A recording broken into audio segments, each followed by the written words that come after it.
අද වීඩියෝ එකෙන් අපි ලංකාවට යන්නයි හදන්නේ.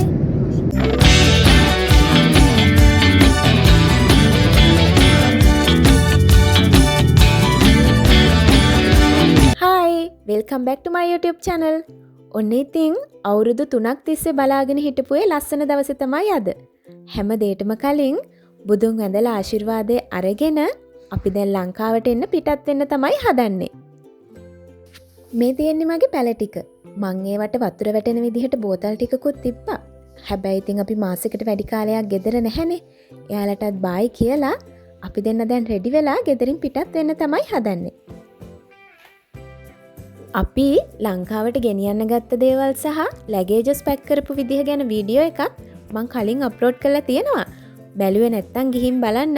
මම මෙතනින් ලින්ක් එක දාන්නම්. අපි මේ ඇවිල්ලා ඉන්නේ රේල්වේ ස්ටේෂන් එකට. අපිට මෙතන ඉඳන් පැය 4:05ක් වගේ යනවා බුකරෙස්ට් වලට යන්න.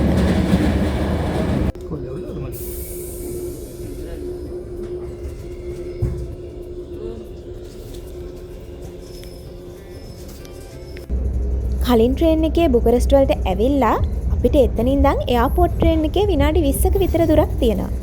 අපි දැන් මේ ඒ ට්‍රේන් එකේ එයාපෝට් එකට යන ගමන් තමයි ඉන්නේ. එයාපෝට් එකට එන්න පැය ගාණක් ට්‍රේන් එකේ එන්න ඕනේ වුණාට අපි මේ ලංකාවට නිතින් යන්නේ. ඒ ගැන හිතද්දී පුදුම තරම් එක්සයිට්මන්ට් එකක් තියෙන්නේ. ඔන්න ඉතින් අපි දැන් ඉන්නේ බුකරෙස්ට් ඔටෝපේනි එයාපෝට් එකේ.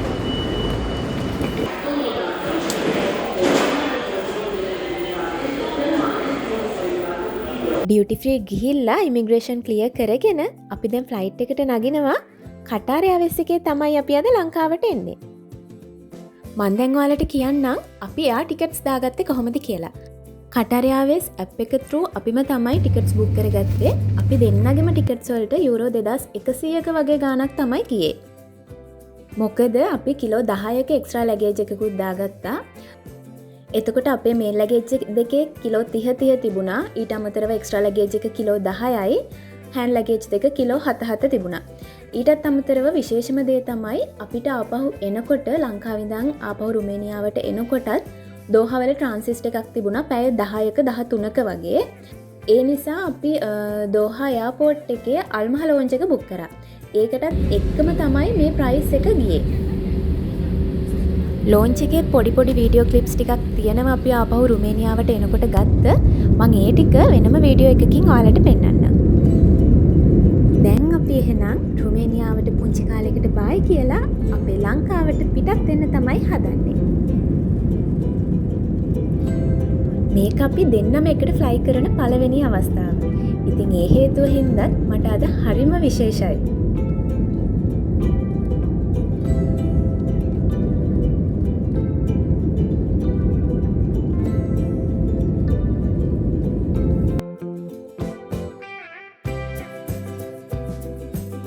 මේක තමයි අපේ මීල් එක. හරිම රසයි. අපි කොහොමත් පැය ගානකට කලින් ගෙදරින් ආවේ. එයාපෝට් එකේදී පුංචි දෙයක් කෑවේ. ෆ්ලයිට් එකත් පැය 4:00ක් වගේ තියෙනවා. අපි දැන් කන්න තමයි හදන්නේ. මං කලින් කිව්වත් වගේ අපි ටිකට්ස් බුක් කරගන්නකොට අපිට සීට් සිලෙක්ෂන් ඔප්ෂන් එක තිබුණා. ඒ වගේම අපිට අවශ්‍ය නම් අපේ ඩේට් එක චේන්ජ් කරගන්න උනත් පුළුවන්කම තිබුණා දවස් ගාණක් ඇතුළත ෆ්‍රී ඔෆ් චාර්ජ්. ඒ දේවල් ඔක්කොම එක්ක තමයි අපිට අර වගේ මුදලකට ෆ්ලයිට් ටිකට් දාගන්න පුළුවන් වුණේ. ඊට අමතරව අපි මාස 2මාරකට විතර කලින් තමයි ටිකට්ස් බුක් කරේ. ඔයාලා ඊට කලින් ඒ කියන්නේ මාස 5කට විතර කලින් ටිකට්ස් බුක් කරනවා නම් සමහර විට මීට වඩා අඩුවට ටිකට්ස් ගන්න පුළුවන්. මෙන්න මේ විදිහට තමයි දෝහාවල ලස්සන අහසට පේන්නේ.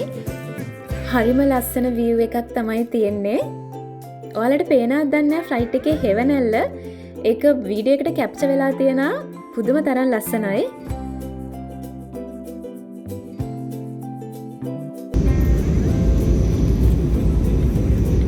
අපි දැන් දෝහාවලට ලෑන්ඩ් කරන්න ලං වෙලා තියෙන්නේ. අපිට පැය 3:00ක ට්‍රාන්සිට් එකක් වගේ තමයි දෝහාවල තිබුණේ.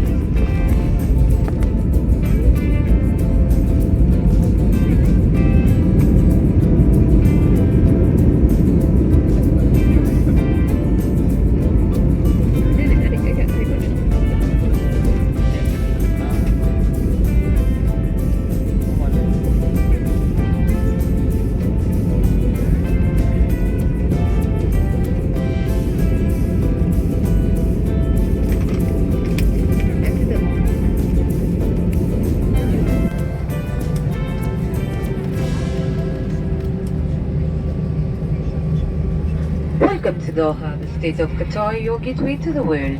The local time here is ඉතින් ඔන්න මේ තමයි ලස්සන දෝහා එයාපෝට් එක.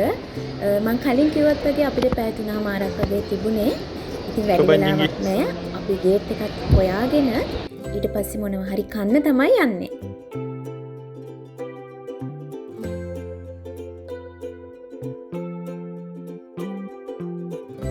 ඉතින් අපි දැන් මොනවා හරි කාලා ඊට පස්සේ ඩියුටි ෆ්‍රී එකට ගිහිල්ලා අපිට ගන්න ඕන දේවල් ටික අරගෙන එහෙමම ෆ්ලයිට් එකට ආවා. මම මේ ෆ්ලයිට් එකේ නම් මොනවත්ම වීඩියෝ කරේ නැහැ. මොකද අපිට තිබුණේ රෑ ෆ්ලයිට් එකක්.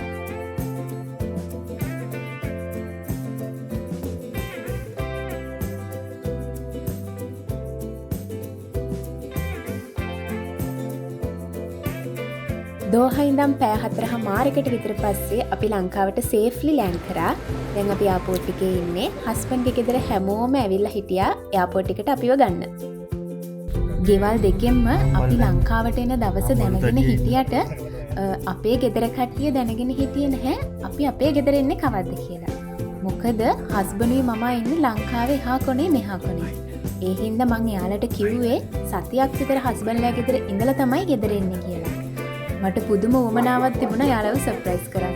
මේ පුංචි වීඩියෝ ක්ලිප් එකේ තියෙන්නේ ඒක. මගේ අයියා විතරයි දැනන් හිටියේ අපි අද ගෙදර එනවා කියලා. ඕන්ිනෝ අක්කයි.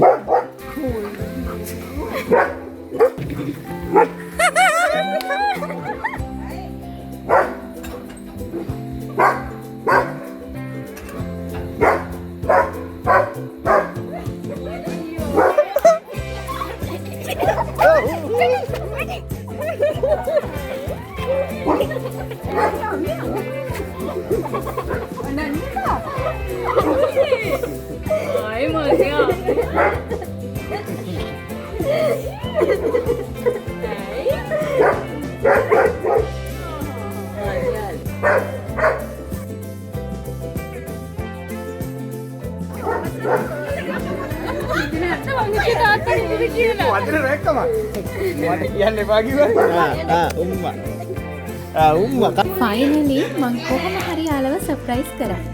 ඉතින් පිටරටවල් වල ඉන්න ඔයාලට ඉක්මනින්ම ඔයාලගේ පවුලේ අයව බලන්න යන්න ලැබෙන්න කියලා මම ප්‍රාර්ථනා කරනවා. මාව අහගෙන බලාගෙන හිටිය ඔයාලට ගොඩක් ස්තුතියි.